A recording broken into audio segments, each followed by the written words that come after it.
como ustedes percibieron, estoy tentando hablar en español con ustedes y no en portugués. Pero para eso hay una... Perdón. Se ustedes estiverem me entendendo, por favor, deem um curtir assim, com as manos. Estão me entendendo? Se não, pode fazer assim, uma decapitação, não? Só assim? Pode continuar? Sim. Maravilhoso. Não fui decapitado. As políticas de transferência de renta para famílias em Brasil entre os anos 2000 a 2011. Este discurso foi desenvolvido bajo a inspiração do estudo comparado qualitativo acerca das políticas de transferência de renta em América Latina de Pedro Luiz Costa Cavalcante, da Universidade de Brasília. En este momento, hacemos uso de los indicadores dirigidos a Brasil en el año de 2000 a 2011. La modalidad de política de transferencia de renta es considerada la más nueva generación de las políticas sociales y comparte tres componentes básicos. Transferencia monetaria directa a la familia, enfoque en los segmentos más pobres y el cobro de ciertas condicionalidades. Ponemos un enfoque en la investigación bajo el género para saber qué impacto el programa Bolsa Familia tuvo bajo la vida de las mujeres en este periodo. Entre los años 2000 a 2011, los impactos sobre la mejora de las condiciones de vida de la población llamó la atención de gobiernos, organismos multilaterales y del medio académico. Sin embargo, la literatura se ha centrado predominantemente en el análisis de sus impactos y menos en los factores relativos a la operacionalización de esos programas. Por eso, el objetivo principal de este discurso es describir las estructuras de funcionamiento de esas políticas, teniendo en cuenta su influencia sobre sus resultados. Bien, la transferencia de renta, en términos generales, comparte tres componentes básicos. Transferência monetária directa a la familia, como já le disse, foco en los segmentos más pobres de la población y existencia de condicionalidades. Como contrapartida, los beneficiarios deben cumplir una agenda de actividades, conforme Bastagli, 2009. Outro aspecto importante de estos programas es la posibilidad de articulación, tales como frecuencia escolar, ampliación de la atención a la salud, combate a la desnutrición, conforme Soares, Ribas y Osorio, 2007. Y principalmente, debido a sus reflejos en la reducción de la pobreza y la desigualdad. Aunque todos los programas son, o sean, divergentes entre sí en la forma de implementación, prácticamente todos presuponen una efectiva cooperación y coordinación intergubernamental, descentralización y la figura de la mujer como la responsable de la recepción de los beneficios. Veremos como funciona en Brasil la transferencia de renta condicionada para familias por el programa Bolsa Familia. Entonces, voy a decir mañana que las políticas para mujeres, por ejemplo, las mujeres que no son escuchadas, mujeres que no tienen un atendimiento, individualización en los espacios de salud, por ejemplo, entonces eso es un problema. La idea liberal del Estado transfiere a la familia la responsabilidad del bienestar de sus miembros, así como la reactivación de las prácticas disciplinadoras, principalmente en relación a las familias pobres. también lo que Noemí ha dicho en el inicio, lo problema de familismo, de prática de neoliberalismo familiarista.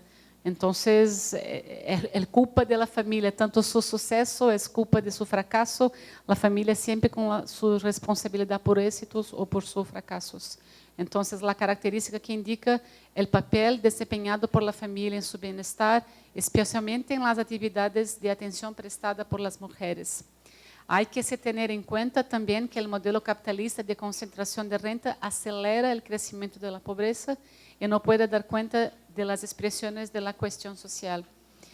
La segunda dificultad que quiero llamar la atención es, por lo tanto, superar la cultura del favoritismo y clientelismo que marca la trayectoria histórica de acciones asistencialistas, ordenada en la doctrina del favor, de la ayuda, de las relaciones personales y del patrimonialismo como marca de la cultura brasileña. Que eso es las críticas que el Bolsa Familia recibe. Ese Bolsa Familia es un asistencialismo, sí, sí, pero el Bolsa Familia ha tirado de la pobreza máxima, de la indigencia, grupos de millones de personas. Entonces, hay que tener su valor. El Estado muchas veces no retira derechos, entonces tiene que poner condiciones para que la ciudadanía sea efectiva. El Estado se desvía de la ruta de garantizar derechos sociales a través de políticas de carácter universal y se pone en la ruta de la focalización de las políticas públicas en los segmentos más pauperizados de la población. Entonces, la tercera dificultad es cómo podemos incidir las políticas de programas universitarios. Entonces, lo que tenemos hecho para incidir en estos retos son nuestros grupos de investigación. Por ejemplo, los grupos de investigación en mundos de trabajo, que tengo este libro que vamos a regalarse, que dije cómo las mujeres y cómo las familias están centralizadas para compreender las transiciones académicas y también para comprender los sentidos de trabajo para hombres y mujeres. Entonces, pensar la familia es pensar cómo la familia está situada en el mundo del trabajo. Eso es muy importante. Y otra cosa es nuestro libro que discute educación y salud, de profesora María Gloria, que tiene también una discusión muy importante sobre los miembros de la familia y las prácticas de la salud. Entonces, tenemos en nuestra maestría un protocolo de atendimiento para lo que llamamos de doulas. No sé cómo se dice acá. Doula es la mujer que acompaña, que asesora el embarazo de la mujer y que también en la hora de parto está ayudando junto con la partera, con los médicos, la obstetra. Y no tenía una legislación para que podría ordenar la práctica de las doulas. Entonces, con un proyecto de María Gloria y con una estudiante de la maestría de gestión de políticas públicas, nosotros hicimos un protocolo de atención y de atendimiento y de regularización de la profesión de las doulas. Eso es una innovación que va a tener un gran impacto para la salud de la mujer. Entonces, por fin, no quiero me extender, solo quiero llamar la atención de que para la construcción de políticas públicas en familia en Brasil pasa por el enfrentamiento de las desigualdades de género en 4 ámbitos. Como dice, mercado de trabajo, los mundos de trabajo, ¿sí? Acceso de las mujeres al trabajo, los recursos, permanencia, sueldo, promoción. El sueldo femenino en Brasil tiene una diferencia de 30% con el sueldo masculino. Para lo mismo trabajo, en la población económicamente activa, las mujeres ganan 30% menos do que los hombres. Esto es un absurdo. En el siglo XXI tenemos diferencias de sueldo. El segundo, el enfrentamiento de los papeles sociales de género, como doble jornada, maternidad, paternidad, sí, los papeles de hombres en la educación de hijos. Entonces, políticas de familias que no discuten, por ejemplo, los papeles de paternidad y de maternidad diversas, no es una política efectiva. En tercer lugar, las violencias y asedios también que las mujeres sufren. Nosotros sabemos las cifras. Por ejemplo, en Brasil nós tenemos casi que 40% de los casos de violencia ocurren en el ámbito familiar, en casa, no espacio privado. Entonces, eso es como se dice, que se debe haber centralidad en la familia, en las políticas públicas se debe enfrentar la socialización de género para, pues son costumes, las siguientes justificaciones que nosotros escuchamos mucho, que la mujer es violada porque no cumplió su papel como mujer, o que me desatendió públicamente, los hombres se quejan de eso. La decisión de la mujer en romper una relación no es aceptada por el hombre, entonces la mata, lo comete asesinato, le golpea, sí. Y no sabe cuidar de la casa, y de los hijos, nunca está en casa, siempre, ¿no?, con muchas actividades, eso es muy terrible. Y por fin, las discusiones de racismo, ¿no?, las discusiones de clase, de género, de raza, etnia, eso para decir claro que el principal reto es la incorporación de estos indicadores que discuten clase, que discuten renta, que discuten género, que discuten raza. Y como siempre dijo una feminista, ¿no?, no podemos olvidar de la incorporación de las teorías feministas en la agenda de las políticas públicas de familia, para percibir cómo tales políticas públicas pueden reproducir las desigualdades de género. Si por un lado el Estado moderno elabora políticas de fortalecimiento de las mujeres y de enfrentamiento de las desigualdades de género, por otro puede reactualizar las concepciones tradicionales de género. Entonces las políticas de familia necesitan las discusiones feministas, necesitan de cambiar los papeles y las discusiones para nuestra agenda. Y termino con la frase de Elizabeth Badinter, que dice muy simplemente que, desde el punto de vista feminista, hay dos tipos de políticas públicas para familia: las que llevan en cuenta los deseos de las mujeres y las que no lo hacen. Entonces, vamos a hacer esto. Gracias.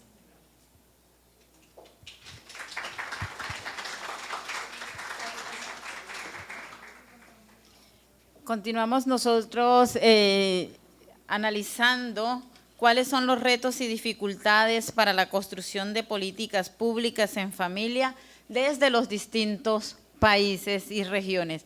Ahora cambiamos de país, queremos analizar y ver la experiencia que hay desde Chile. La doctora Patricia Fernández Belli es quien nos hará ese ejercicio. Le digo María Noemí, porque en Chile decimos solo un nombre.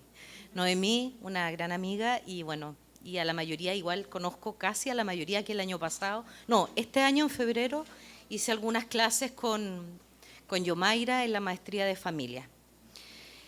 Bueno, esta parte del panel nos enviaron una pregunta que todos tenemos que contestar desde nuestros distintos lugares, y cuáles son los retos y dificultades que tiene la construcción de una política pública para las familias. Hemos mencionado, bueno, Ana Claudia y Emidio han mencionado algunas cosas muy importantes acerca de las políticas públicas en Brasil, y también con algunos ejemplos súper concretos, como el programa de Bolsa de Familia, que en Chile también, en el año 2004, también se implementó un nuevo foco de la política pública, que también estaba enfocado a las familias, ¿ya? Antes de ir respondiendo los retos y dificultades, voy a hacer una aproximación cuáles son las políticas públicas, desafíos y oportunidades para la igualdad en Chile. Quiero comentarles también que, bueno, mi nombre es Patricia, soy antropóloga, máster en género, actualmente estoy haciendo mi doctorado en migraciones haitianas en Chile. ¿Y cuál es la incidencia que tiene en las políticas públicas la migración, que en los últimos 10 años ha sido muy rápida? Entonces, y la verdad que los países latinoamericanos han tenido una progresiva migración, haitianos al sur, donde era impensado. Chile es un país muy frío, muy distinto a lo que es el Caribe, a lo que es Haití. Colombianos, colombianas también en Chile. Entonces, venezolanos también, venezolanas. Así que es un gran desafío para las políticas públicas. Algunas aproximaciones iniciales. Bueno, los actuales retos de América Latina y el Caribe, que también los han mencionado durante la mañana, en materia de igualdad de género, son múltiples y complejos. Demandan un compromiso sostenido y transversal del Estado en los derechos humanos de las mujeres y su autonomía. Y junto con la Agenda 2030 para el Desarrollo Sostenible, debería configurarse como un marco de referencia para las políticas, propuestas y objetivos que se establezcan. No hay desarrollo posible sin igualdad de género. Es una oportunidad porque abre el camino a la instalación y el fortalecimiento de una arquitectura institucional para la igualdad, la democracia y el desarrollo. El género y las políticas públicas. La incorporación de la perspectiva de género, que aún cuesta, que cuando trabajé en el Ministerio de la Mujer, o sea, estuve en todo el proceso de la creación del Ministerio de la Mujer y Equidad de Género en Chile, todavía cuesta que los servicios públicos o las distintas entidades de gobierno entiendan qué es la perspectiva de género. Y todavía les sigue costando poder entenderla y materializarla o, como se dice, operacionalizarla, ¿ya? Entonces, la incorporación de la perspectiva de género ha tenido como objetivo visibilizar y corregir, como bien dijo Ana Claudia, las desigualdades y inequidades de género a través del compromiso explícito del Estado de revertir las desigualdades existentes en la sociedad. Desigualdades en el campo laboral, en el campo del acceso a la salud, el tema de los sueldos. En Chile también hay una diferencia salarial como del 34%. Antes era un poco más. Se ha ido avanzando en esto con el tema de poder generar espacios de diálogo y de participación ciudadano, porque el Estado también debe garantizar y crear esos espacios. Entonces, la incorporación del enfoque de género en las políticas públicas ha sido identificada también como una estrategia para incrementar la eficiencia y la eficacia de las mismas, construir políticas públicas más equitativas y mejorar su focalización. Eso también es importante en las políticas públicas, donde focalizo la política, ¿ya?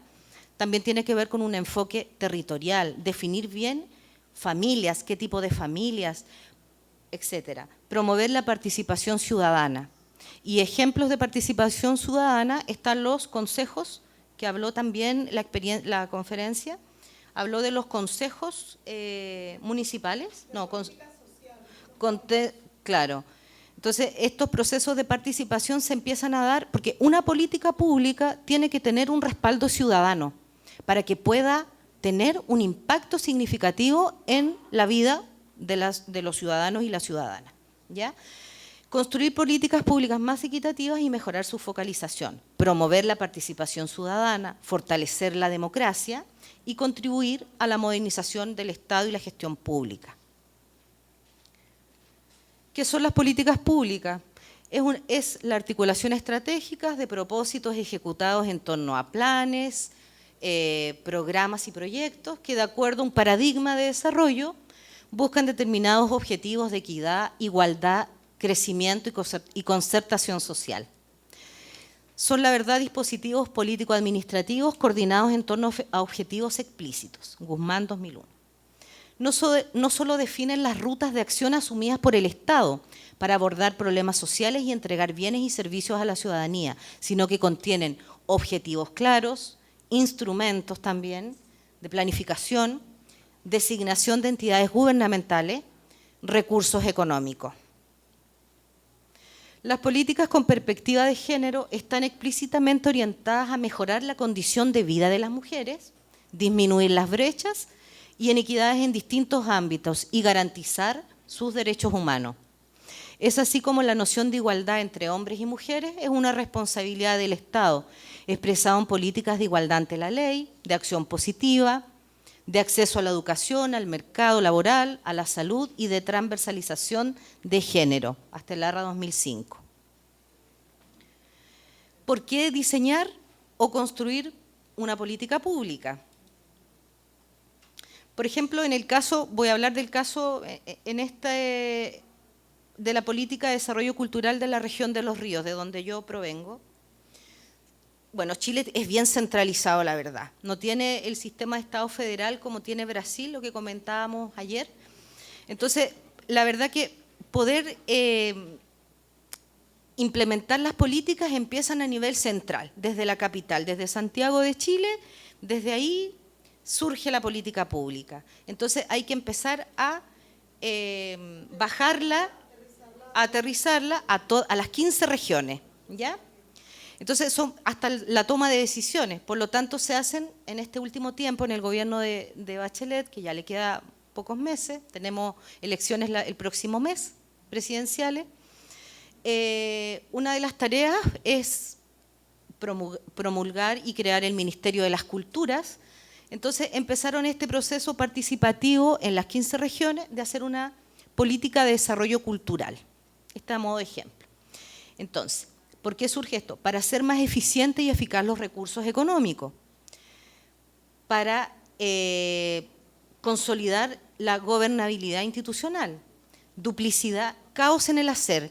¿Qué pasa con los distintos servicios y los distintos programas o planes que existen en una política pública?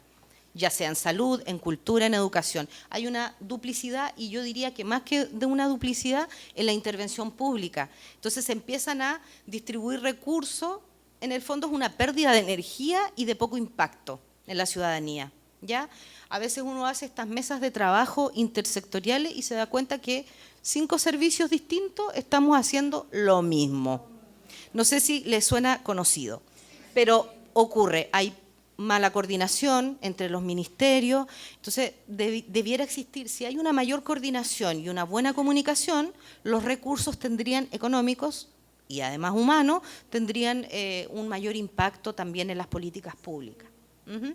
Entonces, a veces eso se da por desconocimiento de la oferta.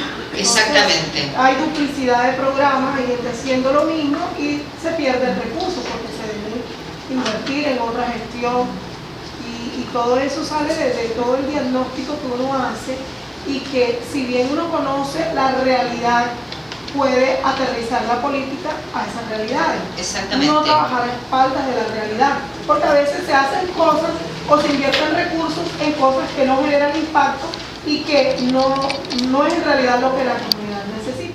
Exactamente, y ahí también se ve que por eso es importante el pilar de la participación ciudadana. A eso me refería cuando le decía ella la articulación de actores. Exactamente. Porque estamos trabajando a espaldas de las políticas.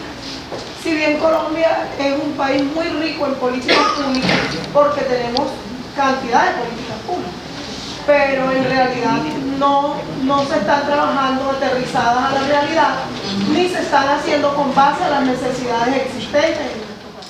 Claro, por eso es importante que una política pública o un plan o programa tiene que surgir de la demanda ciudadana, de un problema social, ¿ya? Entonces, aquí surgen nuevas dimensiones de por qué se necesita una política pública regional. Tiene que considerar la demanda real. O sea, tiene que haber una cercanía entre lo que se está construyendo y lo que se va a implementar. Y lo que tiene que existir, y quizá es lo que más cuesta, yo creo, los gobiernos o los estados, es el monitoreo y seguimiento, porque eso también necesita recursos, no solo financieros, sino también recursos técnicos. Y en ese seguimiento y monitoreo de las políticas públicas, la ciudadanía tiene un rol fundamental, que es el control ciudadano. ¿Ya? Entonces, en la medida que estén informados, que participen, y también surge la política en una región de desarrollo cultural por la inexistencia de un instrumento de planificación regional que sea claro y articulador. Un escenario, una pregunta, o sea, no sé si una pregunta, pero sí un escenario positivo para desarrollar políticas públicas con perspectiva de género en familia. Tiene que surgir de una demanda que sea real, o problema social, y también las políticas públicas tienen que tener un valor público. Hay políticas, por ejemplo, yo me acuerdo en este minuto cuando se implementó la política del Transantiago, que fue una copia también del Transmilenio, aquí en Bogotá. Entonces se lanzó en un momento hasta con un jugador de fútbol, siendo el rostro que después se arrepentía, no les voy a decir qué jugador, lo pueden buscar por internet. Claro, era para mejorar la calidad de vida en la gran ciudad, los tiempos, acortar las distancias. Finalmente, ya han pasado varios años y todavía no se resuelve el tema del transporte público y mejorar la calidad de vida de todos los ciudadanos. Entonces, esa política que tenía un valor público súper alto, después en la implementación ese valor empezó a disminuir. Ese es el valor público de una política, ¿ya? Se empieza a desvalorizar.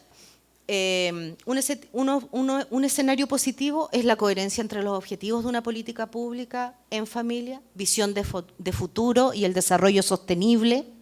Una política pública se tiene que mantener en el tiempo, tiene que ser sostenible y tiene que tener un impacto significativo. La coherencia intersectorial también es importante para no gastar recursos donde no vale la pena hacerlo. Por eso es importante esta coordinación que pueda haber entre instituciones de la sociedad civil, de la academia, de los gremios, de los sindicatos, de las organizaciones de mujeres, en fin. Viabilidad fiscal también, mecanismos de evaluación ex ante y ex post, participación ciudadana, impactos significativos que perduren en el tiempo, focalización en grupos objetivos, por ejemplo, las familias diversas, visibilidad y respaldo ciudadano, tienen que haber procesos que sean transparentes. La transparencia es clave también en esto, así como las actas que tenían que subirlas a un sistema, las actas donde se reunía el consejo, qué sé yo, esas actas, bueno, en Chile existe la ley de transparencia para frenar actos de corrupción, tanto funcionarios públicos, ministros, políticos, en fin. Entonces, todas las páginas web de todos los ministerios tienen esta ley, que es para...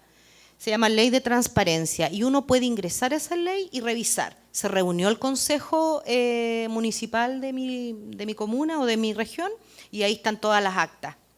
Quiero saber cuánto gana el ministro tanto, cuánto gana el alcalde, cuál es el sueldo, también uno puede acceder. Quien se gana una licitación es transparencia. Eso también se tiene que dar en una política pública. La perspectiva de género tiene que estar en todo el proceso presente, desde el inicio al final, en la implementación, en el seguimiento y monitoreo. El enfoque territorial también es importante. Ahí hay una reflexión de Mafalda en cuanto a lo que es la cultura, como a modo de reflexión. El componente del enfoque territorial también lo mencionaron en la conferencia, constituye una mirada propia acerca de un territorio, tiene que ver con la pertinencia también cultural, ¿ya? Tiene que ver con un proceso de identidad y tiene que ver el término territorio no solamente como una extensión de superficie que está delimitada en una región, la frontera, etcétera. No, tiene que ver con el espíritu que existe en un territorio, con la identidad cultural, con el patrimonio. Tienen que existir esos aspectos considerados a la hora de construir una política pública. El territorio, por principio, no es un espacio virgen, indiferenciado y neutral, que solo sirve como contenedor de la vida social, sino que se trata de un espacio que ha sido valorizado, ya sea instrumentalmente, bajo el aspecto ecológico, económico o geopolítico, o valorado culturalmente, como les comentaba. Bueno, y la oportunidad y un gran desafío también para la construcción de las políticas públicas es la participación ciudadana como uno de los mayores desafíos también para la gestión pública y la modernización de los estados. La participación ciudadana en la gestión pública, como dice la presentación, es impulsar su universalización. El Estado debe garantizar y crear las condiciones que permitan a los sectores más vulnerables que ejerzan la participación ciudadana para la defensa y exigencia de sus derechos, estableciéndose como un medio real y concreto para la transformación social. ¿De qué manera, como decía Noemí, puedo incidir yo en la transformación social? En particular, se pone énfasis en la necesidad de garantizar la participación, por ejemplo, de los pueblos indígenas, las familias, las mujeres, las niñas, los adultos mayores, mediante procesos y formas de organización que les sean propias a su pluralidad, pertinencia y diversidad cultural. Asimismo, resulta un compromiso fundamental para los estados la presencia del enfoque de género en los procesos de participación ciudadana. En Chile actualmente como que la ministra ya empezó a hablar del Plan de Igualdad de Género del 2018 al 2030. Es una estrategia nacional que orienta la política pública e institucionaliza la transversalización del enfoque de género. enfoque de género en desarrollo y enfoque de transversalización de género. ¿Ya? Por ejemplo, el Plan de Igualdad de Chile, el que se está, digamos, construyendo en estos momentos, nos asegura y nos orienta a la política pública. Eso pretende hacer el instrumento de igualdad de género, ¿ya? Entonces, y que la transversalización de género exista desde el Ejecutivo y en todos los ministerios y los servicios. Eso es lo que se pretende, digamos, con la transversalización de género. Es una estrategia del enfoque de género, se utiliza para modificar la organización y gestión del sector público y de este modo incorporar criterios de equidad de género en todo el proceso de desarrollo de las políticas. También el enfoque de género contribuye a la modernización y a la gestión del Estado. Aunque es cierto que hayan habido avances en la implementación del enfoque de género en su transversalización, aún existen brechas y desafíos para alcanzar el objetivo. Superar la concepción de obligatoriedad. Esto me refiero a que, por ejemplo, en los estados hay metas e indicadores que hay que cumplir y uno de los… es obligatorio, por ejemplo, en Chile, el programa para mejorar la gestión exigen tener tantas actividades que tengan el enfoque de género y al final se transforma en algo obligado a cumplir la meta para poder tener… que se traduce también, si yo cumplo las metas en mi organización o en mi servicio público, tengo un bono en dinero adicional, entonces todos se mueven para cumplir la meta del enfoque de género y hacen una capacitación a los funcionarios públicos, en fin, pero esa es la idea, de que este enfoque de género no sea obligatorio, ¿ya? No tenga la obligatoriedad. Bueno, la instalación del enfoque de género lleva a cambios culturales de relevancia para las personas, las instituciones y en la prestación de bienes y servicios. En este marco constituye aún un desafío por incorporar perspectivas teóricas y aplicadas que conciban también el relacionamiento de los géneros y la diversidad sexual como elementos del análisis del género, propios y necesarios, así como las propias necesidades derivadas de las masculinidades y otros géneros. ¿Cuáles son las dificultades en el camino? Potenciar una mayor actividad intersectorial en un ámbito donde han primado las acciones intrasectoriales. Cambios de gobierno y apoyo a la voluntad política. Eso también es una dificultad que ya lo mencioné, ya que ello también dificulta la sustentabilidad de una política pública, ¿ya? Las resistencias y poca sensibilidad de autoridades políticas, no entienden lo que es el enfoque de género, pero a la hora de votar sí reúnen a muchas mujeres. Falta de recursos financieros también es una dificultad en el camino, recursos financieros, recurso humano técnico que esté capacitado, ¿ya? Muchas veces cuando se hacen políticas, algunos cargos también, cargos públicos o profesionales, los ocupan personas que participan en política y no son a veces las personas más idóneas, ni tienen la capacitación, ni los estudios adecuados. Otra dificultad, los estados o gobiernos de turno no generen ni den los espacios para la participación ciudadana, eso también es otra dificultad. La no existencia de procedimientos de transparencia, el gobierno abierto, que también es un gobierno que debiera estar más cerca de la ciudadanía. El control ciudadano, lo que significa empoderarse y apropiarse de la fiscalización en la gestión pública. Y la otra dificultad es la distancia que hay entre el Estado y la ciudadanía. Familias participando y dialogando. Ya terminé. Muchas gracias. Y tengo mucho calor, mucho calor. Chile no es tan caluroso. Creo que es la única unidad académica en el país donde somos 20 profesores reflexionando sobre el tema de familia. O sea, nosotros somos la única unidad académica, diríamos, del país donde nuestro objeto de estudio es la familia. Todo el tiempo 20 profesores trabajando el tema. Y hacemos parte de la Mesa Nacional de Familia, donde se diseñan políticas públicas para familia. Y yo lo que quiero contarles, y hacemos parte de la red, también de la red de programas de pre y posgrado en familia, y lo que les quiero contar es un poco la experiencia que tenemos ahí en este asunto, agradeciendo antes a María Noemí la invitación, a las amigas y colegas de la Universidad Simón Bolívar por la invitación. Yo también me siento muy a gusto cuando me invitan a Barranquilla, siempre digo que sí. Cuando me dicen, yo digo, vamos. Me encanta estar aquí, o sea que muchas gracias. Bueno, yo lo que voy a hacer es como un poco plantear algunos asuntos que para nosotros, cuando hablamos de política pública de familia, son esenciales para entrar al debate. Es como cuando uno dice, yo voy a entrar al debate, pero voy a poner las siguientes premisas, o si no, yo no le entro al debate. Y eso, esas tres cosas que voy a decir que son tan básicas en este país, voy a hablar de Colombia, no sé qué esté pasando en América Latina, voy a hablar de Colombia, son básicas en este país, porque entonces nosotros partimos de un principio fundamental que la vida familiar hay que leerla desde las lecturas de género. Si yo no hago lectura de la vida familiar desde el género, eso también es echarnos un cuento chino. Es pura discurso, si yo no me paro desde el género. Y eso implica leerlo desde el feminismo, así eso le genere urticaria a la gente. Hay que leerlo desde el feminismo, gústenos o no. Yo me tengo que leer desde el feminismo para leer la familia y desde la teoría feminista. Y hay que partir de un principio fundamental que lo dijo la compañera Ana Claudia, y hay que partir de un principio de las epistemologías feministas, que dice un principio fundamental para hablar de familia en políticas públicas, dice, primero escuche y luego vea. Eso tiene que ser un principio fundamental en la formación de todos nosotros.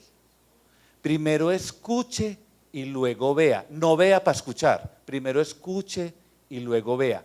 Escuche la gente qué es lo que dice, escuche las comunidades qué es lo que plantean, escuche la diversidad familiar, escuche las problemáticas y a partir de ahí construya. Pero nosotros a veces llegamos con una maleta de conceptos a las comunidades. Ese es el país que estamos transitando. Los que votaron por el sí, por el no, como hubiera sido el asunto, esa es una realidad nacional. Estamos transitando en el posacuerdo, con desacuerdos, pero bueno, ahí vamos. Entonces creo que esos son como tres elementos fundamentales, que es muy importante. Un elemento fundamental, cuando nosotros, pero debe ser porque por la lectura también de la formación feminista que tenemos y de género, somos a veces muy críticos y en la mesa planteamos muchas preguntas que son muy incómodas. La primera pregunta es, ¿qué entendemos por familia? Cuando hablamos de familia, ¿de qué familia estamos hablando? Esa es una primera pregunta que tiene que hacer cualquiera de nosotros. Porque resulta que hay unos teóricos, yo lo que quiero decir, no los quiero desinflar, es que la familia es una abstracción. Pues yo no sé si las familias son una abstracción. Las familias, lo que partimos para hablar de familias son de una serie también de supuestos. Claro, es una institución altamente regulada. Pero cuando yo veo a la gente caminando en la calle, yo no veo familias, yo veo personas. ¿Me hago entender? Y uno asume y presupone y le atribuye a la gente cosas. Como ayer, por ejemplo, que estábamos sentados Patricia y yo, y ella asumió que éramos pareja. ¿Sí? La vida social es puras presunciones. Entonces yo puedo asumir aquí que alguien está sentado al lado de alguien y es un hombre y mujer, yo puedo asumir que pueden ser novios, pero son puras presunciones mías. Y así funciona mucho la lógica de la vida social a partir de muchas presunciones que están altamente reguladas, claro, reguladas por el Estado. No es que esté diciendo que no exista, sino que termina siendo una abstracción. Y es una representación que es muy importante entenderla porque, como estamos hablando de relaciones sociales, porque las familias son relaciones sociales altamente reguladas, lo que hace el Estado es una forma de encapsular esas relaciones sociales. O sea, hay que encapsular eso en alguna parte. Y por eso las políticas que están dirigidas a familias se confunden mucho con las políticas de hogares y de viviendas. Porque hay que desarrollar muy bien, no es lo mismo hablar de políticas hacia los hogares, de políticas de mejoramientos de viviendas y políticas de las familias. ¿Me hago entender? Y eso en este país eso se confunde. Entonces, las políticas para los hogares, pero a ver, en los hogares hay hogares familiares y hogares no familiares. Eso creo que son definiciones básicas nuestras de censos de población. Un tercer elemento es que cuando ustedes miran esto en los planes de desarrollo, Soledad, Campo de la Cruz, Barranquilla, cojan el plan de desarrollo de su municipio. Hay una concepción que es muy preocupante para nosotros, lo digo que es el concepto, en este país, la definición de familia parte de una noción deficitaria, nunca de acciones afirmativas. Si usted coge cualquier plan de desarrollo de este país, el tema de familia está en población vulnerable. Ahí está, población vulnerable, ahí, mujeres, niños, no sé qué, adolescentes, población vulnerable. Nunca el tema de la familia se anuncia desde un discurso positivo, o de las familias que todo el mundo no tiene, o sea, todo el mundo vive problemáticas en la vida familiar muy complejas, Pero la concepción que subyace en este país es una concepción muy deficitaria de las familias. Familias en crisis, todo el tiempo. Hay un discurso ahí que ha ido calando en todas partes, que está muy bien, pero creo que en eso hay que poner una serie como de asuntos importantes. Y está regado el tema de familia. Cojan los planes de desarrollo de cualquier municipio de Atlántico. Está regado. Entonces, hay unas concepciones que me parece como importantes mirar. Entonces, familia es igual a políticas de mujer. Un gran interrogante. Hacer políticas para las mujeres, ¿es hacer política para las familias? No. ¿Hacer políticas para los niños y niñas es hacer política para la familia? O al final lo que hacemos es, que es lo que vienen haciendo, yo estoy hablando de cosas que nosotros estamos analizando y hemos analizado, bueno, a partir de los objetivos del milenio y una serie de cosas que nos tocó hacer un análisis, una consultoría. Entonces lo que se agarra es como sumar individuos y esa suma de individuos es la familia. Porque tenemos una concepción ahí muy compleja frente a este asunto, porque el tema de familia queda como muy regado en todas partes. Parece como un discurso muy gelatinoso, que se va por todos los poros. Se va por cualquier poro que se abre, cualquier acción política en una entidad territorial, por ahí se mete el tema de familia. Bueno, entonces creo que hay un tema importante. Lo segundo que me parece que si bien hay una perspectiva de género, que ya lo explicaba Patricia, que es fundamental en el tema de género, también hay una concepción de que entonces los hombres, es un campo vedado para los hombres, hablar de familia. Mire, ¿aquí cuántos hombres estamos? 1, 2, 3, 4, 5, 6 y 7. Y el 90% de este auditorio son mujeres. Y así funciona desafortunadamente la vida social, pensando que para hablar de familia, las más autorizadas son las mujeres. Porque los hombres asumimos que no tenemos nada que decir ahí. Y esa es una falsa concepción también de la perspectiva de género. Me parece que si nosotros hacemos política social de familia en clave de género, habría que invitar a los hombres, porque además es un llamado desde la conferencia de Cairo y Beijing, que dice, si los hombres nos invitan a este asunto, pues eso nos vamos a demorar más para transformar. El tema, por ejemplo, de las masculinidades, de lo que hablábamos ahora, es un campo fundamental que comienza a ganar mucha fuerza en las políticas con perspectiva de género, pero los hombres tenemos que ser interpelados también en la vida familiar. De hecho, yo voy a hablar de eso mañana en la conferencia. Un poco la vida familiar leída desde las masculinidades, y lo que hay es un profundo silencio, porque los hombres pocas veces somos interpelados a un ambiente ahí tan fundamental y tan cotidiano como el tema de la familia. Entonces creo que ahí tenemos un tema clave para trabajar. En temas de reconocer que la familia es una dimensión que tiene una dimensión vincular muy fuerte, creo que nosotros tenemos aún mucho reto para trabajar, pero con retos muy teóricos, pero retos teóricos y también prácticos para poder orientar a los formuladores de política frente a este asunto. Unas relaciones son las relaciones familia-trabajo, por ejemplo, que son fundamentales, que en América Latina vienen ganando mucha fuerza, pero otra cosa es, por ejemplo, todo lo que viene pasando en el interior de la vida familiar sobre el trabajo doméstico y los usos del tiempo, en el cual, por ejemplo, es importante vincular a los hombres a ese debate. Nosotros venimos haciendo un llamado frente a ese tema de que hay que, en clave de género, a sentarnos a debatir vida familiar. Los abogados de nuestra facultad, por ejemplo, vienen haciendo un tema muy interesante, por ejemplo, cómo las sentencias de custodia y de patria potestad, por lo general terminan siendo entregadas a las mujeres, porque hay una presunción de que las mujeres son mejor para cuidar a los niños y no los hombres. Es muy raro que a un hombre le entreguen la custodia de los niños, es rarísimo, porque hay una presunción de la justicia de que las mujeres son cuidadoras por naturaleza y que son buenas para todo este asunto. Y hay una presunción de que los hombres somos malísimos, somos violadores de niños, somos, bueno, etcétera, etcétera. Creo que hay un tema ahí fundamental que tenemos que desideologizar esos asuntos. Bueno, en temas, por ejemplo, de una relación fundamental que son las relaciones conyugales, que están en la vida familiar, pero básicamente hay una fuerte concentración en temas de relaciones conyugales hacia la prevención de la violencia de género, pero nunca potenciar relaciones positivas. Creo que Patricia habló un poco de un trabajo fundamental que en América Latina se viene promoviendo, que es la democratización de la vida familiar.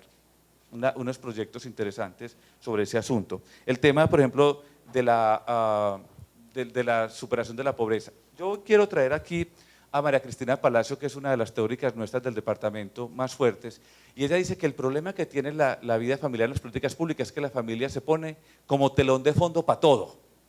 Dice, la familia en este país explica cualquier cosa, desde el genocidio, la familia sirve para explicar el consumo de drogas, la familia sirve para explicar el narcotráfico, Cualquier cosa, siempre la gente pone la familia como telón de fondo.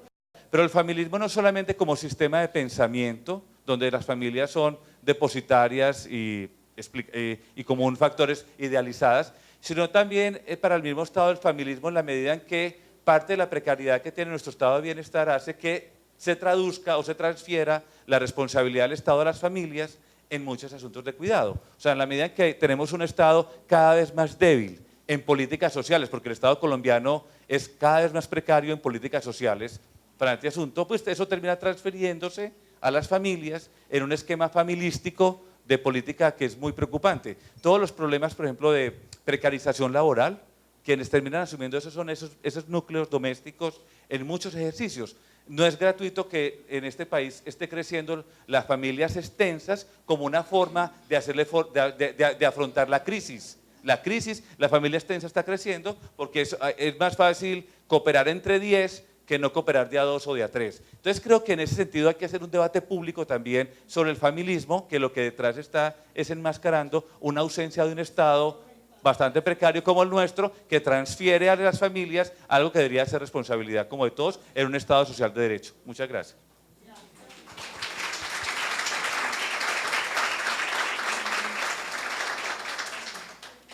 Bueno, buenos días, soy la última, lo que quiere decir es que ya todo está dicho y no tengo nada que decir. Exacto. Entonces, eso me combina a reordenar lo que ya traía planteado. No obstante, voy a hablar, porque la manía de hablar no se me va a quitar, entonces sí voy a hablar. Bueno, mi nombre es Ligia Cantillo Barrios, ya como ya está anunciado, soy la coordinadora de la maestría en estudios de género y violencia intrafamiliar de la Universidad del Atlántico, soy docente de la universidad y andamos en esta ruta de trabajar por el tema de mujer y género y de familia desde hace mucho rato. Aquí hay mucha gente que conozco, no sé cuánto, pero hace rato estamos en esto. De tal suerte que quiero entonces compartir con ustedes una reflexión en 3 sentidos. Uno es hacer una revisión, como ya les dije que no voy a hablar nada de lo que dije, de lo que traía, porque ya se ha dicho mucho aquí. Es en términos, me voy a ubicar un poco en lo que me toca, el Caribe. Porque este país, si no es un país así plano, es un país de regiones y de sus regiones, por tanto eso nos da una dimensión distinta frente al territorio. Entonces por eso me voy a ubicar como en ese espacio. Voy entonces a hablar un poco sobre las políticas públicas de familia en el Caribe, que no existen, de lo que he revisado. Entonces reviso un poquito, hice una revisión también de los planes de desarrollo, básicamente de los 8 departamentos del Caribe frente al tema de familia, y me quedo un poco para hablarles de la experiencia de la maestría en términos de lo que hemos hecho y de lo que estamos haciendo. En el Caribe colombiano, de lo que investigué, no existe una política pública de familia en ninguno de los departamentos, o sea, no la encontré. Entonces eso me obligó a que mirara los planes de desarrollo de los 8 departamentos del Caribe. Encontré las siguientes cosas, ya también aquí se ha dicho, pero quiero reafirmarlo. 1, en 2 de los departamentos no aparece enunciado el tema de familia, no aparece enunciado ni siquiera como un apéndice ahí de lo que tradicionalmente se asume, el tema del tema de familia en los planes de desarrollo. En los planes de desarrollo donde aparece anunciado, aparece básicamente en relación al tema de la responsabilidad de derechos que hay frente a la primera infancia, a la adolescencia y a la juventud. Entonces se plantea todo el tema de la responsabilidad social que tiene el Estado y la sociedad frente a esa población de primera infancia. Donde aparece, por ejemplo, en 2 departamentos aparece anunciado fortalecimiento de la familia en cada uno de esos departamentos. Pero me encuentro igual, está referido básicamente al tema de la población infantil y al tema de la violencia intrafamiliar. Es decir, en ninguno de esos programas aparece básicamente estipulado cuál es la responsabilidad social que tiene el Estado frente al tema de la familia. Entonces, eso lleva a reafirmar todo lo que aquí se ha anunciado frente, que la familia es algo, un apéndice. Entonces, la pregunta que yo hacía y me hacía, digo, bueno, listo. Por eso es que en el tema de familia se plantea la situación y es que se habla del nido vacío. O sea, hay un nido vacío porque sencillamente la familia se establece como una responsabilidad social frente a la población infantil, frente a la adolescencia, a la adolescencia y a la juventud. Entonces, cuando esa población se va, ¿qué pasa ahí? o sea, no hay una mirada de la familia en términos de una mirada propositiva, en términos de una mirada que va más allá del estrecho marco de formar a las nuevas generaciones, porque al final de cuentas, o sea, se queda a mi modo de ver en el marco de mirar la familia como un encuentro intergeneracional, pero sin trascendencia propositiva a una sociedad más allá de lo que debe ser.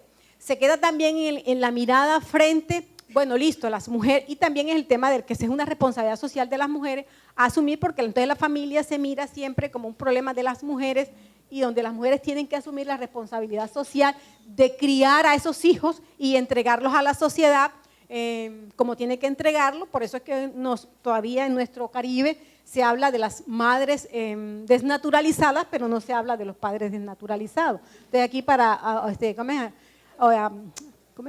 ampliar a los compañeros que no puedan entender el concepto, aquí por ejemplo, cuando una mujer deja un hijo tirado en algún lado, se habla de que es una madre desnaturalizada. Sin embargo, cuando esa mujer tiene problemas para criar esos hijos, el Estado no asume ninguna responsabilidad, la sociedad tampoco. Si ella lo aborta, también es un problema de ella, pero nunca aparece el padre como el que debe asumir, igual que ella, esa misma responsabilidad. Entonces, la política, entonces los planes de desarrollo y el tema de la familia es mirado siempre en esa concepción, en donde somos las mujeres las que tenemos la responsabilidad social de procrear esos hijos, pero parece que ellas nunca existieran como unas sujetas de derechos frente al marco de esas relaciones, o sea, donde ellas son unos apéndices con muchas responsabilidades, pero con ninguna garantías, o sea, no hay ninguna garantía porque el Estado no lo permite.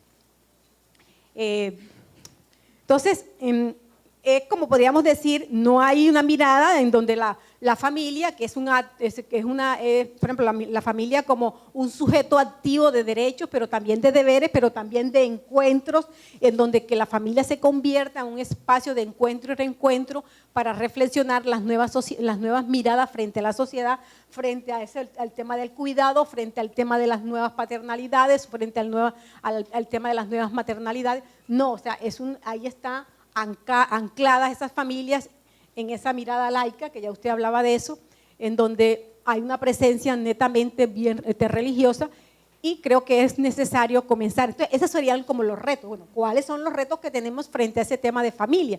Uno es comenzar a mirar la familia como un espacio de democratización social, porque al final de cuentas, ¿qué es lo que hace la cultura patriarcal? Establecer una familia todopoderosa en donde se establecen esas relaciones jerárquicas de alguien que está por encima de otro. Entonces, ese es un reto. O sea, ¿cómo hacemos realmente y empezamos a plantearnos una democratización de la familia al interior de la familia en donde se establezcan relaciones de igualdad entre todas las personas que lo integran para empezar, por ejemplo, realmente a formar hombres y mujeres y las nuevas diversidades también más incluyentes? O sea, las familias tienen que comenzar a mirarse el espacio desde lo democrático y desde la inclusión social. Eso es un elemento interesante. El tema también del cuidado, que no sea una responsabilidad específicamente, ya usted lo dijo, un tema específicamente de las mujeres, sino también el cuidado en términos de, bueno, ¿cuál es la responsabilidad social que tiene el Estado frente al cuidado?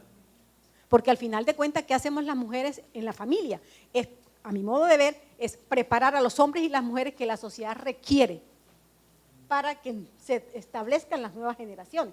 Y sin embargo, el Estado ahí no hace nada. Entonces, claro, el cuidado tiene que ser una responsabilidad social. Y yo siempre, o sea, mi mirada es que la maternidad tiene que ser una responsabilidad social. Las mujeres tenemos desde lo biológico la responsabilidad o la condición biológica de dar los nuevos seres para que se integren a la familia, a la sociedad, pero el Estado y la sociedad tienen que tener también la responsabilidad social de garantizarnos que esas nuevas generaciones que vamos a establecer se den unas condiciones óptimas y que no le toquen lo que nos toca a las mujeres. Es que si estamos en estas actividades académicas, tenemos que hacer la academia, tenemos que criar los hijos, responsabilizarnos por los hijos y a veces incluso hasta por los nietos y las nietas.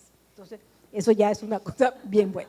Pero como ya uno estamos en esta etapa, entonces ya uno se piensa que también eso. Bien, entonces eso sería, por ejemplo, entre las cosas que se han dicho aquí, los retos que tendrían estas nuevas sociedades. Y también como hay un problema para mí, aquí es el tema de la articulación real frente al tema de las instituciones con responsabilidad del tema de familia. Entonces, por ejemplo, fíjense, encontramos aquí ya por experiencia muy práctica Las entidades que en Colombia, y particularmente en el Caribe, están responsabilizadas frente al tema de familia, no hay una ruta que identifique cada una de ellas lo que cada una le toca. A mi modo de ver hay un divorcio de tal suerte es que no hay articulación y cada uno quiere sacarse la responsabilidad delegándosela a la otra persona. De tal suerte que se da lo que conocemos como el paseo institucional, en donde las personas comienzan a pasar de una institución a otra y no hay una seriedad frente al tema. Entonces eso permite, por ejemplo, que usted va frente al tema, y aquí lo conoce casi todas las personas que estamos aquí, un problema de violencia intrafamiliar, usted va aquí, va allá y va acá, y al final de cuentas le dan el paseo institucional y hay una ausencia total. Entonces esos podríamos, a mi modo de ver, podrían ser los retos. Exacto, ya te los retos que se tendrían que plantear, además de todo lo que se ha dicho. Paso entonces ahora al tema de lo que estamos haciendo y la experiencia que voy a consultarle frente al tema de la maestría. Antes también les converso sobre la experiencia en tema de la elaboración de las políticas públicas. Si bien no hemos elaborado políticas públicas específicamente frente al tema de familia, sí hemos elaborado políticas públicas frente al tema de mujer y género, la del Departamento del Atlántico y la del Distrito de Barranquilla. Yo encuentro que hay, frente a esos temas de políticas públicas, que puede ser coincidente con el resto de las políticas, es que las políticas públicas se hacen y hay especie como de una lejanía, o suele haber un acercamiento concreto entre la elaboración de la política y la voluntad política de los gobernantes. Entonces ahí no hay una consonancia totalmente, a veces muy de acuerdo. Además de eso se da el otro, y a veces esas políticas se hacen por presión de un grupo, de un sector que quiera que la política se hace, y el gobernante de turno, para responder a los compromisos políticos que se hizo con X o Y población, elabora la política pública. Luego, en la ejecución de la política pública se da el elemento central, y es que se pone frente al tema de la ejecución de esas políticas no siempre personal, técnico, idóneo para que oriente cabalmente la elaboración de la ejecución de esa política. Entonces, luego, ese es como diríamos como el ordenador o la ordenadora de la política. Y luego en eso se da también el otro problema, que también hay un divorcio, y es, bueno, listo, hoy particularmente en el Distrito de Barranquilla y en el Departamento del Atlántico, esa ejecución de políticas públicas se hace no con funcionarios directos de la institución, sino por contratos, operadores, que al final de cuentas no siempre esos operadores tampoco son idóneos. Hay una distancia en términos de la política propiamente dicha, que generalmente, por ejemplo, la experiencia que tengo es que las dos que yo participé, se hicieron con el consenso de la gente, o sea, se hicieron con toda la participación de la ciudadanía. Entonces eso le da un criterio, por ejemplo, de acercamiento a la realidad concreta de ese momento histórico.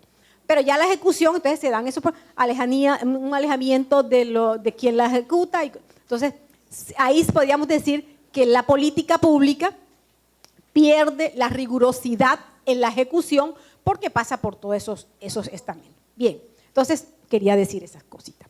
Lo otro, frente al tema de la maestría particularmente, nosotros en la maestría con un convenio interadministrativo con la Gobernación del Atlántico están participando las comisarias y comisarias de familia de casi todos los municipios del departamento y del distrito. La experiencia, a mi modo de ver, ha sido interesante en el siguiente sentido, porque elaboramos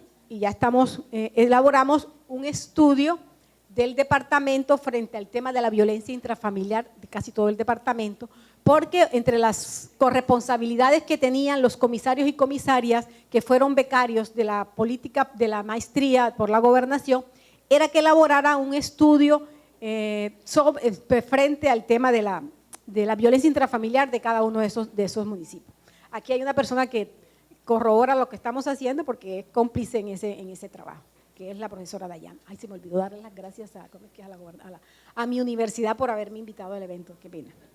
Bueno, entonces, ¿qué es lo que podemos decir de eso? Por ejemplo, cuando revisamos en concreto todo el tema de la violencia intrafamiliar que se sucede en cada una de las viviendas, que son actoras de esta violencia intrafamiliar, nos damos cuenta que institucionalmente no están las condiciones, las comisarías de familia, por todas las razones que ustedes saben, no tienen las condiciones ni el Estado a responder realmente de lo que se sucede en términos de violencia intrafamiliar en cada uno de esos espacios. Cuando se coge uno a mirar ya en detalle, ellos tienen aquí las comisarias de familia en el departamento, tienen un formato en donde la primera parte es básicamente identificar las características de la violencia. Exacto. Y hay una cosa que se llaman hechos, que ahí es donde relatan todos los sucesos que se dan frente al tema de la violencia. Ahí usted queda, por ejemplo, cómo es de violento y cómo se dan en la minucia de la violencia intrafamiliar unos hechos que no salen a la luz pública y unos hechos en donde las mujeres particularmente, más que los hombres, porque la tendencia de esas estadísticas nos muestra que el 93% de los hombres son los que procuran la violencia y solo el 7% de las mujeres son las que procuran la violencia. Si bien sabemos que eso forma parte de los subregistros, no obstante, lo interesante ahí es la parte como que sería interesante, y ese sería como el reto frente al tema de las políticas públicas de violencia, es descifrar bien cabalmente lo que realmente se sucede, porque se suceden primero, el tema de la violencia se sucede a veces por cosas muy elementales aparentemente, no obstante uno sí entiende que esos son, como diríamos coloquialmente, la fresita que le hacía falta al pudín para que se viera mejor. Ahí se suceden, por ejemplo, por cualquier mirada, porque se encontró que estaba hablando por teléfono con alguien, porque no le encontró la comida hecha, porque habló con la vecina, porque entonces nos decimos, bueno, se justifica que por esos hechos tan elementales, pero se vuelven tan trascendentales que incluso procuran por la vida de la gente. Además, lo que se encuentra también es que las respuestas del Estado frente al tema de la violencia no son eficaces y eficientes, por eso es que usted ve que la mayoría de los feminicidios que se suceden en esta ciudad han sido denunciados ya y están en las comisarías de familia, en la fiscalía, pero el Estado no da respuesta. Y el Estado no da respuesta, no voy a hacer salvamento de culpa, es porque realmente las instituciones no cuentan con la disponibilidad técnica efectiva frente a dar respuestas a esa situación. No hay equipo, o sea, las comisarías de familia en este departamento, les cuento, que no tiene, en algunas comisarías es en una pieza donde funciona, en una pieza de la alcaldía. No tienen equipos, no tienen ayudantes, no tienen un transporte para resolver las cosas.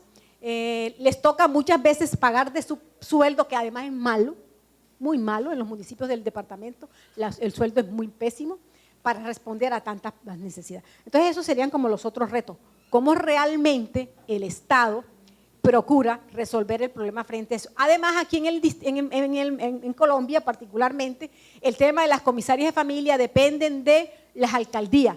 No tienen, o sea, son de libre nombramiento y remoción, es decir, están sujetos a el ordenador de turno, o sea, al alcalde de turno. La gobernación del departamento de Bolívar estaba interesada en capacitar a sus comisarios y a nivel nacional le dijeron que como ellos no eran funcionarios de tiempo completo en las entidades, ni eran formalmente, no se debía gastar dinero en ellos. Entonces, fíjense ustedes cuáles son las limitaciones que esta gente tiene frente al tema. Entonces, hoy ya por lo menos tenemos en este estudio, tenemos como unas 15 investigaciones de 15 municipios en el departamento que ya están listas, están elaboradas, muchos de ellos ya están en su trabajo de grado, en su trabajo de tomar el grado, y hoy estamos trabajando ya otras que podríamos estar diciendo que mínimo unas 25 municipios del departamento y como 5 localidades del distrito vamos a tener un estudio completo frente al tema de la violencia intrafamiliar en el departamento del Atlántico. Entonces, muchas gracias a la Universidad de Simón Bolívar por invitarme, a las amigas. Para la doctora Ligia Cantillo, ¿qué piensa usted, doctora? ¿Las redes de mujeres han visibilizado el rol de la mujer hoy día? Sí, sí. Vamos a verlo, sí. Bueno, las redes de mujeres en el Departamento del Atlántico y a nivel del país, sí se ha visibilizado el tema de las mujeres, del papel de las mujeres. Lo que pasa es que igualmente el movimiento social de mujeres o las redes de mujeres tienen también las mismas limitaciones que se encuentran a nivel del Estado y a nivel de las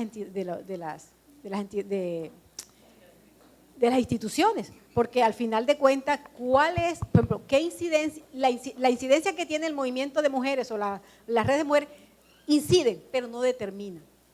De tal suerte es que se hacen acompañamientos a procesos incluso a nivel del Estado y particularmente a nivel de la Oficina de la Mujer y de la Secretaría de la Mujer, pero tiene poca incidencia.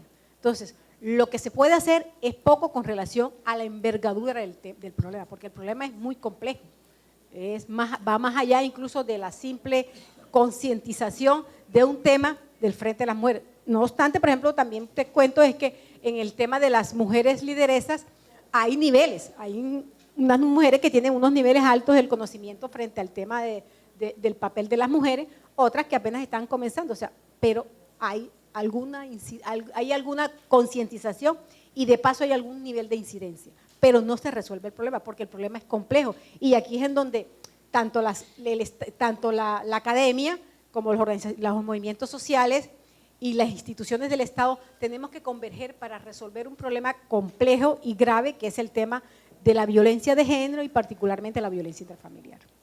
En cierto sentido, retomando lo que planteó Ana con relación al tipo de funcionarias y funcionarios que llevan a ejercer los cargos que les toca manejar lo que concierne a las políticas públicas, frente a qué hacen las redes de mujeres y cuál es el papel.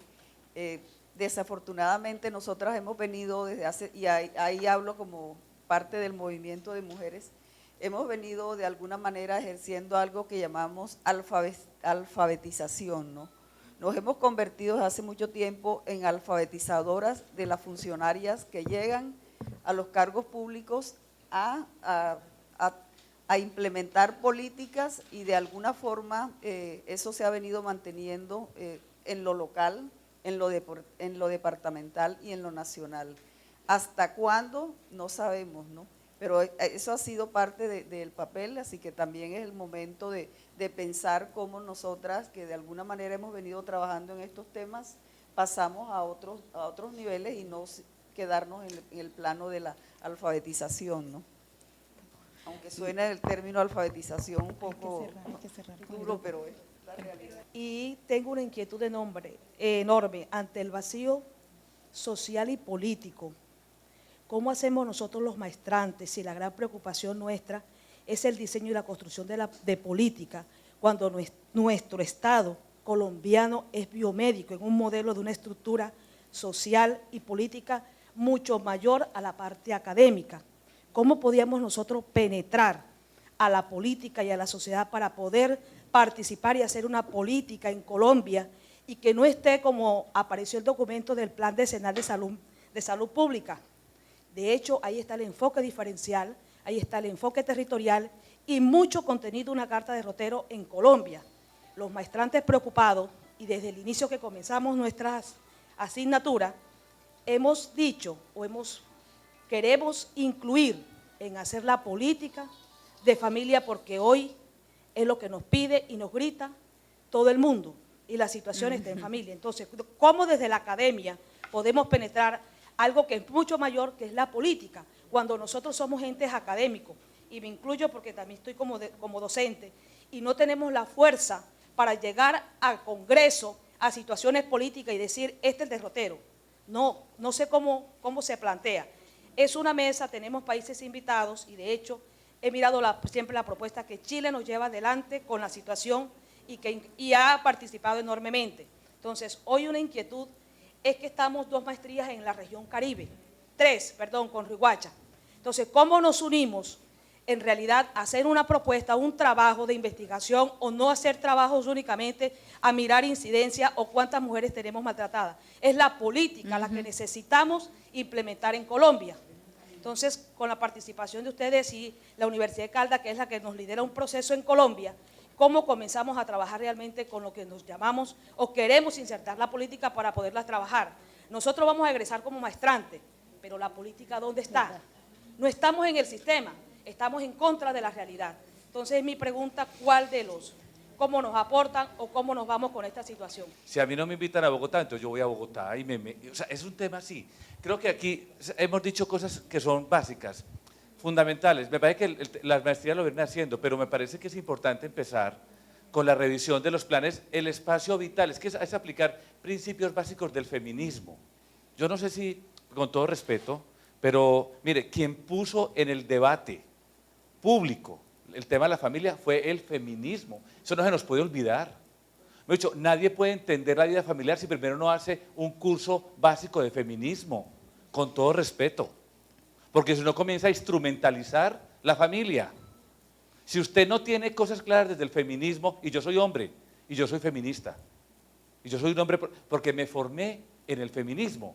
Nadie puede hacer un debate político de la familia si no está formado en el feminismo.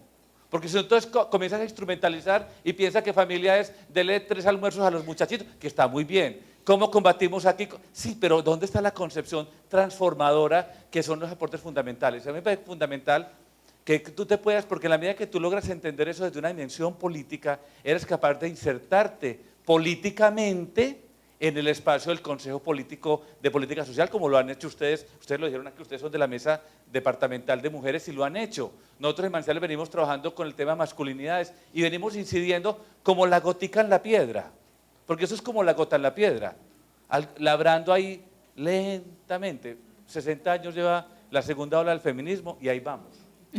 Y ahí vamos con este asunto. Entonces creo que es muy importante y yo lo que te quiero interpelar es que en tu espacio vital, mire, yo a los estudiantes míos de pregrado les digo, ¿cómo así que ustedes estudian carreras sociales y no son de la Junta de Acción Comunal del barrio? ¿Cómo así? Yo les digo, eso es una contradicción. Eso es una contradicción de un chico que estudia psicología, que estudia trabajo social y sociología y no pertenece a la Junta Comunal de su barrio, digo, o a la Junta de Vecinos o al Comité Administrativo de su edificio. Eso es una contradicción.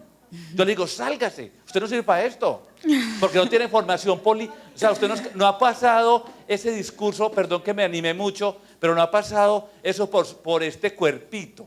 Mire, lo fundamental que de las enseñanzas del feminismo es que tenemos que politizar nuestra propia experiencia. Y hay una cosa que dice el feminismo, es que nadie habla por nadie. Yo estoy hablando por mí, yo no vengo a hablar aquí que en nombre de las... No, yo hablo de mi propia experiencia y tú hablas de tu propia experiencia, pero nadie puede decir, yo hablo en nombre de todas las mujeres. No, usted habla en nombre suyo. Y los otros miran, porque además nadie empodera a nadie, creo que lo dijo Ana Paula, eso está clarísimo. Entonces creo que hay que empezar con los espacios vitales, con las transformaciones, el barrio. Y tiene que estar con proyectos de extensión. ¿Sí? Y no esperar el Estado, no esperar la dirección de universidades, hacer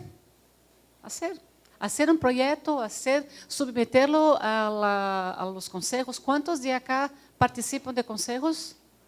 ¿Rosa? 1, 2, 3, bueno, 4. Pero no, es poco para toda. ¿Eh? Entonces, todos los alumnos de maestría tienen que estar en un consejo, por lo menos.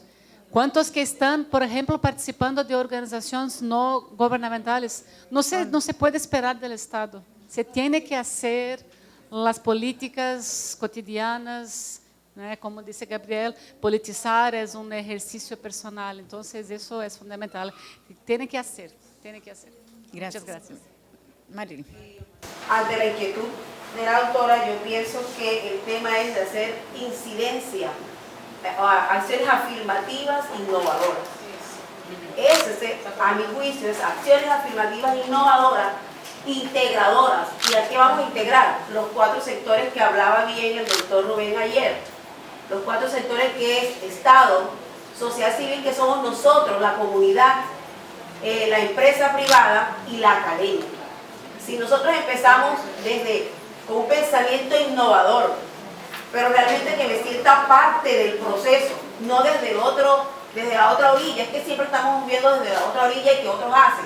Si empezamos a hacer esas acciones afirmativas innovadoras, integradoras, es posible que a mediano y a largo plazo podamos ver los resultados, porque tampoco los resultados pueden ser a corto plazo porque son resultados efímeros que no conducen a nada. Entonces yo pienso que estos espacios deben servir también para que hagamos una reflexión interna hasta dónde yo estoy contribuyendo a estas acciones afirmativas y que no me canse en el camino, porque es que esto también es de voluntades que deben permanecer, porque los resultados no son enseguida, y menos en un país con un sistema como el que nosotros tenemos. Sí, simplemente para recordarle que en la tarde nos dividimos en dos grupos. Los estudiantes de la maestría en familia del curso electivo Estrategias y Metodología de Construcción de Políticas Públicas con enfoque de género están en el área de posgrado, en la sede donde vamos a dar clases con la doctora Patricia Fernández, y por la tarde tenemos la reunión de la Red de Estudios Universitarios de Familia que continúa aquí.